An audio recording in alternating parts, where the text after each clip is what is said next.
அம்மா அம்மா இன்னைக்கு என்ன சண்டே லஞ்ச்? சூப்பரான லஞ்ச்ப்பா. உங்கள் வீட்டில் என்ன லஞ்ச் பண்ணுன்றதை கமெண்ட்டில் சொல்லுங்கள். நம்ம வீட்டில் நல்ல சூப்பரான லஞ்ச் பண்ணியிருக்கேன்.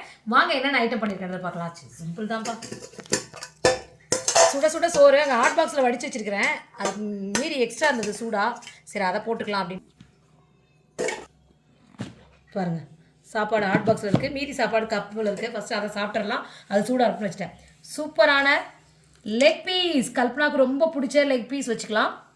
அதுக்கப்புறம் இது வந்து பார்த்திங்கன்னா நுரையீரல் வாங்கிட்டு வந்து அப்படியே மிளகு போட்டு வறுவல். வெறும் இதை போட்டே சாப்பாடு போட்டு பிணைஞ்சு சாப்பிடலாம். அது மட்டும் இல்லாமல் இது செஞ்சு சட்டியில் சோறு போட்டு சாப்பிட்டோம்னா செம்மையாக இருக்கும். எனக்கு ரொம்ப பிடிக்கும். உங்களுக்குலாம் யாருக்கு அப்படி பிடிக்கும்ன்றதை கமெண்ட்டில் சொல்லுங்கள். இங்கே பாருங்கள், உருளைக்கிழங்கு முருங்கைக்காய் போட்டு அப்படியே வந்து சிக்கன் வந்து பார்த்திங்கன்னா அப்படியே வந்து வறுத்து அரைச்சி குழம்பு, அதாவது செமி. ஓகே, இங்கே பாருங்கள், சாப்பிட்றதுக்கே தட்டு எவ்வளோ கலர்ஃபுல்லாக இருக்குல்ல. என்னதான் நான் சண்டேனா நான்வெஜ் சாப்பிட்டா தான். எங்கள் வீட்டில் என்ன லஞ்ச் பண்ண, உங்கள் வீட்டில் என்ன சொல்லுங்கள், வாங்க சாப்பிட்லாம்.